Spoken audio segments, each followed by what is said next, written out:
Doctor साहब, हमने over the time हमने हमारी ज़िंदगियों में तो बहुत सारे लाइफ़स्टाइल हमने अपना चेंज किया ही, नींद अपनी हमने खुद ख़त्म की, वर्जिश हमने छोड़ दी, जंक फूड की तरफ हम चल गए। अब हम ज़रा किचन की तरफ आ जाते हैं इसी तरह। किचन में भी हमारा टोटल जो तर्ज़ ज़िंदगी है जहाँ पर चेंज हुआ, वहाँ पर किचन में भी बहुत सारी तब्दीलियाँ आ गई। माइक्रोवेव की इजाद आ गई, पैन्स आ गए नॉन स्टिक, एयर फ्रायर आ गया, और अब इसके ऊपर मिली-जुली राय हमें मिलती है। आपकी इस पे ज़ाती राय क्या है इन तमाम चीज़ों पे? ये जो देखें इनोवेशंस आई हैं। जी, देखें इंसान इनोवेशन लेके आता है ज़्यादातर अपनी ईज़ के लिए, करेक्ट। आसूदगी के लिए, जल्दी के लिए, हुँ, टाइम थोड़ा है, उसके साथ ज़्यादा, ठीक है? अब मैं कहूँगा कि इस कमरे में हम बैठे हैं, एयर कंडीशन में बैठे हैं, हुँ, ये हेल्दी नहीं है, लेकिन मेरी आसूदगी इसके साथ है, करेक्ट। मैं कंफर्टेबल इसके साथ बैठा हूँ, ठीक है? अब मैं कहूँ जी मैंने बोर्ड के नीचे चारपाई के ऊपर ही बैठना है, तो वो हेल्दी ज़्यादा हेल्दी है, हुँ, लेकिन अल्लाह ताला ने पैसे दिए हैं, रिसोर्सेज़ दिए हैं, तो फिर क्यों ना एसी लगाऊँ, हुँ, क्यों ना करूँ? चीज़ें वो सारी आती हैं, हुँ, लेकिन इसको आपने हुँ, जुडिशली कैसे यूज़ करना है। हुँ, अब फूड अच्छी बुरी है वो अलग बात है, अब हुँ, अच्छी फूड भी ले लेते हैं, for hmm, example kitchen gardening कर लेते हैं, बड़ी हुँ, मेहनत से देसी अंडे ले आए, बड़ी मेहनत से आप देसी मुर्गे का गोश्त भी ले आए, आप देसी बकरा भी ले आए, सब कुछ ले आए, आगे गलत तरीके से पका के बड़ा कर दिया आप। हुँ, अब जो यूटेंसिल्स एक चीज़ है, कुकिंग मेथड दूसरी चीज़ है, हुँ, ये दोनों बड़े मैटर करते हैं। ठीक। अब रवायती तौर पे क्या होता था कि वो आग जलाई आपने, हाँ, लकड़ी पे आग जलाई, वो इतनी तेज़ आग होती ही नहीं थी, ठीक है? उसके ऊपर आपने मट्टी की हांडी जो है ना, जी। वो रखी हुई है, हुँ, उसके अंदर आपने पानी भी डाला है, घी भी डाला है, सारी चीज़ें डाली है, और हल्की आंच पे रख के अपने कामों में लगे हुए हैं, बिल्कुल। वो पक रहा है, हुँ, वो आहिस्ता से पक रहा है, वो बेहतरीन है। हुँ, अब जो जो यूएसडीए कह रहा है और एफडीए की रिकमेंडेशन भी है हुँ, कि जो खाना पकना है, खास में गोश्त है, चिकन है, अंडा है, बाकी सारे सब्जियां हैं, उनकी जो रेंज ऑफ हुँ, टेम्परेचर है ना, वो 63 से 75 डिग्री सी है। ठीक है। ये आइडियल है जिसके अंदर सबसे कम टॉक्सिन्स बनते हैं। सही। कुकिंग से बनने तो हैं, थोड़े बहुत तो बनने हैं, लेकिन वो सबसे कम इसमें बनते हैं, सबसे सेफ टेम्परेचर ये है। और वो जो हमारे रवायती तौर पे ये हांडी बनती थी, वो तकरीबन उस टेम्परेचर के ऊपर थी। अच्छा, अब आपके पास आ गया कि हाई टेम्परेचर कुकिंग करनी है आपने, हुँ, जो डीप फ्राइंग है, एयर फ्रायर है, माइक्रोवेव है, और उसके बाद फिर बारबेक्यू आप करते हो, हुँ, ग्रिलिंग करते हो, ये सारे के सारे इनका टेम्परेचर 150 लेके 250 डिग्री सेल्सियस तक है। हुँ, रिकमेंडेड कितना है? हुँ, 70-75 तक। हुँ, और आप कितने टेम्परेचर पे जा रहे हो? अब जब इस टेम्परेचर पे जाओगे तो उसके अंदर तो फिर बनेंगे। बन अच्छा, अब आप अपनी सारी की सारी कुकिंग इस टेम्परेचर पे शिफ्ट कर दोगे, हुँ, इसका मतलब सुबह दोपहर शाम जो खा रहे हो हुँ, वो सारा गड़बड़ है। ठीक। हाँ, आप कहते हो जी कि मुझे पसंद है जी बारबेक्यू, मुझे पसंद है फ्राइड, ठीक। उस हाई टेम्परेचर पे करना है, तो महीने में एक आध दफा खा लो भाई। हाँ, रोज़-रोज़ नहीं। अगर आप रोज सारी की सारी कुकिंग उसके ऊपर शिफ्ट कर दो, लोग कहते हैं जी लो जी हुँ, इस जमाने में हमें ये कह रहा है जी कि स्लो हीट पे पकाओ भाई, पर टाइम क्या है, 6-6 घंटे तो मोबाइल पे बैठे रहते हो सारे, खाना क्या है? तो टाइम क्यों नहीं है आपके पास? नहीं, टाइम है, हर एक हुँ, बंदे के पास टाइम हुँ। है। किसी बंदे का देख ले स्क्रीन टाइम 4 से 6 घंटे है, हाँ जी, अभी चेक कर लें आप। अभी चेक कर ले किसी ज़्यादा का, होगा। ज्यादा होगा हुँ, कम से कम। और उसमें आपके पास आधा घंटा हड्डी पकाने के लिए नहीं है हुँ, कि उसको जरा स्लो हीट पे, हुँ, नॉर्मल हीट पे पका लें जरा। हुँ, वो पंजाबी का मुहावरा है, जहां पइयां तरकाड़ा, हुँ, कुछ अजी मारे छाड़ा। हुँ, अब वो सारा हो रहा है। अब ये मुश्किल मुहावरा है, शायद समझ ना लगी हो। हुँ, तरकाला कहते शाम, कि शाम को अब जब मर्दों ने काम करके वापस आना है, ठीक। कुछ अजी जिनको चज कोई नहीं, हुँ, अब वो ने दौड़े लगाना शुरू कर दिया, वो हो उसको टाइम पे खाना नहीं पकाया, अब वो छलांगे मार रही, कभी ये कर रही, कभी वो कर रही। अब हर वक्त ही हर कोई कुछ अजा बना हुआ है, हर कोई छलांगे ही मार रहा है कि जल्दी जल्दी जल्दी करना है। अब उस जल्दी का फिर नुकसान तो भुगतना नुकसान है। पड़ेगा। अब ये देखें, ये कभी कभार खाना गर्म करने के लिए माइक्रोवेव से अच्छी चीज ही कोई नहीं। हुँ, न्यूट्रिएंट आपके मेंटेन रहते हैं, उसके अंदर जाया नहीं होते। सही। ये इसके ऊपर मैंने बड़ा रिव्यू किया हुँ, कि किस मेथड से न्यूट्रिएंट सबसे ज्यादा जाया होते हैं, अच्छा, किससे सबसे कम होते हैं। सही। ये बड़ी हैरानकुन बात है। अच्छा, मुझे आप बताएं, सबसे ज्यादा न्यूट्रिएंट किस में लॉस होते हैं? हाई किस में? फ्लेम पे जब हम बहुत कुक कर लेते हैं या डीप फ्राई कर लेते हैं, नहीं, बॉइलिंग से। बॉइलिंग से। जी, सबसे ज्यादा न्यूट्रिएंट लॉस किस में होता है? बॉइलिंग से। कि जब आप पानी डाला है सारा कुछ तो सॉल्युबल है, तो सारा उसके अंदर चला गया। या तो उस पानी को भी साथ यूज करें एज ए सूप, होता ही है कि उसको आप ड्रेन कर देते हैं बहुत सारा, तो उसमें फैट सॉल्युबल भी गए, वाटर सॉल्युबल भी गए, विटामिन्स भी ढेर सारे निकल गए। तो बॉइलिंग से निकल गए। मैं नहीं कहता बॉइलिंग आपने नहीं करनी, वो भी करें, टेंडर हो जाती है, उसमें फैट यूज नहीं हो रहा, बहुत सी चीज है। अच्छा, सबसे ज्यादा न्यूट्रिएंट का लॉस कम किस मेथड में हो रहा है, जिसमें ऑलमोस्ट हो ही नहीं रहा न्यूट्रिएंट लॉस, सेम वही रह रहा है, किस मेथड की कुकिंग से हो रहा है? आप बताएं। माइक्रोवेव। वाह।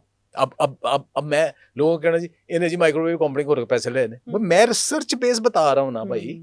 माइक्रोवेव ने वो 2.45 गीगाहर्ट्ज जो है ना, वो उसकी ये माइक्रोवेव ये होती है इतनी रेडिएशन, ये आयोनाइजिंग नहीं है। डॉक्टर साहब, ये वेव आती है, हम वीडियोस देखना शुरू किए, माइक्रोवेव, आप खाना गर्म कर रहे हैं, पुराने मेथड्स पे चले जाएं, कैंसर हो जाएगा, ये एक ऐसी वेव आती है, ये हमारे जहनों के अंदर एक वो सवाल पैदा कर देती है, लोग उससे परेशान। अब जैसे एयर फ्रायर आया, आप डीप फ्राई से बचे खाने से, उसके ऊपर वीडियोस आना शुरू हो गई कि नहीं इसमें तो टेम्परेचर, इसमें तो ये हो जाता है, वो हो जाता है, आप खाने के सारे न्यूट्रिएंट्स चले जाते हैं, तो ये भी खतरनाक है, इससे भी कैंसर हो रहा है।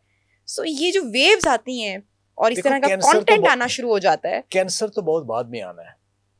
सबसे पहली चीज इन्फ्लेमेशन है और न्यूरोटॉक्सिसिटी है। ये जो आप यूज कर रहे हैं ना, एक तो ये नॉन स्टिक पैन, इसके अंदर से जो मटेरियल निकल रहे हैं, ये आपकी इन्फ्लेमेशन भी कर रहे हैं, न्यूरोटॉक्सिक भी है, और इन लॉन्ग रन कैंसर भी है। और सिमिलरली जब आप डीप फ्राई करते हो किसी फूड को भी डीप फ्राई करते हो, अब ये कि अगर आप उसमें हाई स्मोक वैल्यू वाला कोई यूज कर लो, जैसे देसी घी है, कोकोनट ऑयल है, और या कैनोला बीज का खुद तेल निकाला है, बाजार वाला नहीं, तो फिर ये कि उसके चांस थोड़े कम हो जाएंगे, खत्म नहीं होंगे, होना तो लाजमी है। हाई टेम्परेचर के ऊपर जब प्रोटीन और कार्ब ने मिलना है तो उसके अंदर एक्रिलामाइड तो बनने ही बनने हैं, और जब घी ने फ्राई होना है सही, उसने एल्डिहाइड तो बनने पेरोक्साइड तो बनने ही बनने। अगर रीयूज बार बार कर रहे हो पर उसमें ट्रांसफैट्स भी बनने, ये तो बनने। फिर उसके अंदर और भी बहुत सारे कंपाउंड्स हैं, वो तो बननी ही बननी। अच्छा, जब आप इसका मतलब डीप फ्राई फूड कर रहे हो, ठीक है, उसको अच्छा, सबसे टेस्टी फूड डीप फ्राइड होता है, तो वो टेस्ट के लिए कंप्रोमाइज करते हो, तो आप हेल्थ पे कंप्रोमाइज कर रहे हो, तो वो कर ले, रोज ना खाएं ना भाई, कभी कर ले। दूसरा उसको मिनिमाइज करें कि उसके घी बेहतर यूज कर लें, ठीक है। अच्छा, ज्यादा उसमें प्रॉब्लमेटिक चीज एक्रिलामाइड से भी कहीं ज्यादा खतरनाक चीज है, जो उसके अंदर ट्रांसफैट्स बन रहे हैं, एल्डिहाइड बन रहे हैं रीयूज से, बार बार आप किए जा रहे हैं। आप जो बाजार से तेल ला रहे हो ना, उसको 3 दफा तो वो यूज कर चुके हैं ना। आपकी कुकिंग मैक्सिमम किस टेम्परेचर पे होती है घर में? 150 पे, 200 पे। वेरी हाई आप डीप फ्राई करोगे या आप एयर फ्राई करोगे तो आप 250 पे जाओगे, ठीक है। वो बाजार वाले जो है ना, जो वो 400 टेम्परेचर के ऊपर उसको कर चुके हैं, पहले 100 करते हैं, फिर 200 करते हैं, फिर 400 के ऊपर करते हैं, ताकि इसके अंदर से स्मेल खत्म हो जाए, क्योंकि उनका टारगेट है क्लियर हो, स्मेल ना हो। और उसके बाद अम्मी ने डीप फ्राई 3 दिन किया, उसके बाद खाने में बचा हुआ डाल लिया। यानी वो हमारे पास जो आ रहा है वो ऑलरेडी उसके अंदर ट्रांसफैट्स हैं, सारा कुछ है, वो ऑलरेडी 3 दफा यूज हो चुका है। और घर हम कह रहे हैं जी सिंगल टाइम यूज करें, वो 3 दफा तो पहले यूज हो गया। तो घर में जो आपका ऑयल है, कोई ऑयल है, वो ऑयल होता ही सिंगल टाइम यूज के लिए। डॉक्टर साहब, इसी के साथ शॉर्ट कमेंट एयर फ्रायर पे, इसका फिर आप समझते हैं कि बहुत बेहतरीन अल्टरनेट जो है वो एयर फ्रायर है? देखें, एयर फ्रायर को भी अगर आप ठीक तरीके से यूज करें, फिर एयर फ्रायर ठीक है एक लिमिट तक। अच्छा। रोज यूज करने वाली चीज एयर फ्रायर भी नहीं है। क्यों? नंबर 1, जिस temperature, for example 70 temperature, maximum 100 temperature को कुकिंग करनी, एयर फ्रायर में होती ही नहीं।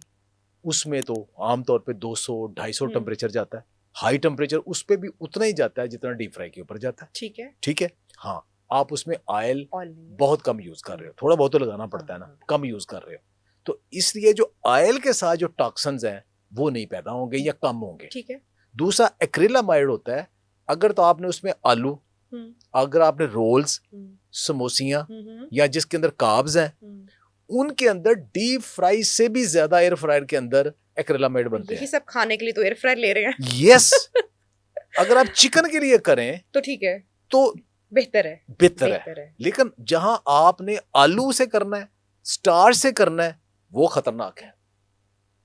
देखिए कितना आम फूड में कहते हैं ये परमिसिबल लेवल कितना है एक्रिलामाइड का, जो एफडीए कहता है जी कि मैं तो वो तो कहते हैं जी 0 ही होना चाहिए।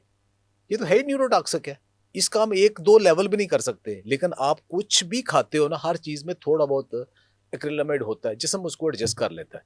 दो किसी में 20, किसी में 30, किसी 40, 50, आप डबल रोटी बाजार से लेके आते हो 20-22, उसमें भी होता है। आलू जो फ्राइज बनाते हो आप घर में, उसमें कितना होता है 600 से 700, और जो पैकेट वाला लेते हो कितना होता है 2500 एक्रिलामाइड। बच्चों को जहर खरीद के जी, दे रहे हैं। और घर में बना के दे रहे हैं। अब घर में क्या हो रहा है, या डीप फ्राई, नहीं नहीं नहीं नहीं जी, ऑयल बहुत लग रहा है जी, इसको एयर फ्रायर में कर दो। भाई एयर फ्रायर ले लिया है तो एयर फ्रायर तो देखो उसके अंदर टेफलॉन तो नहीं लगा हुआ, नॉन स्टिक तो नहीं है। बहुत सारे, ये बात सुन ले ना, सस्ते वाले एयर फ्रायर जो है ना, उनके अंदर वो नॉन स्टिक लगा होता है, वो तो इंतहा खतरनाक है। हाई टेम्परेचर के ऊपर उसने तो टॉक्सन बनाने हैं। वो ले ग्लास वाले, तो अच्छी क्वालिटी वाले, और उसके अंदर सिर्फ चिकन मैरिनेट करके प्री हीट करें। पहले इसको प्री हीट करें, फिर चिकन रखें महदूद टाइम के लिए, उसके ऊपर जो घी ऑयल लगाना है अच्छे वाला लगाएं, और महदूद टाइम के लिए करने। वो फैट फ्री है, बेहतर है, वो कभी कभार यूज कर डॉक्टर लें। साहब, हमारे बचपन इसलिए बेहतर गुजर गए कि हमारे बचपन में इस तरह की इतनी चीज़ें नहीं होती Yes. थी। अम्मियाँ टिपिकल एक लंच बॉक्स बना के देती थी, अंडा पराठा यूजली होता था, बच्चे रो पीट के वही खा लिया करते थे। अब चूंकि बच्चों के पास भी इतनी चॉइसेस आ गई हैं, तो Yes. उन्होंने डोनट लेके जाना है, या माओ ने घर में समोसे बनाए हुए हैं, या डब्बों वाले आ गए हैं, या नगेट्स आ गए हैं, और वो डेली फ्राइंग पे चीज़ें जा रही हैं। और फिर बच्चों की सेहत और बच्चों में जो ओबेसिटी है, अब वो हम देख रहे हैं कि जो स्कूल गोइंग किड्स हैं, उनमें जो मोटापा या जो ओबेसिटी है वो कितनी ज़्यादा है। तो माँओं के लिए तो फिर ये बड़ा इम्पोर्टेंट सेगमेंट है। आप इसको समझिएगा, सोचिएगा कि हमने जो अपने बच्चों की हैबिट्स डेवलप करनी है, वो यही टाइम है। और हम अपने बच्चों को इसी उम्र से, क्योंकि कोई माँ नहीं चाहती कि वो ज़हर दे, लेकिन हम ना जानते हुए उनको वो सब कुछ दे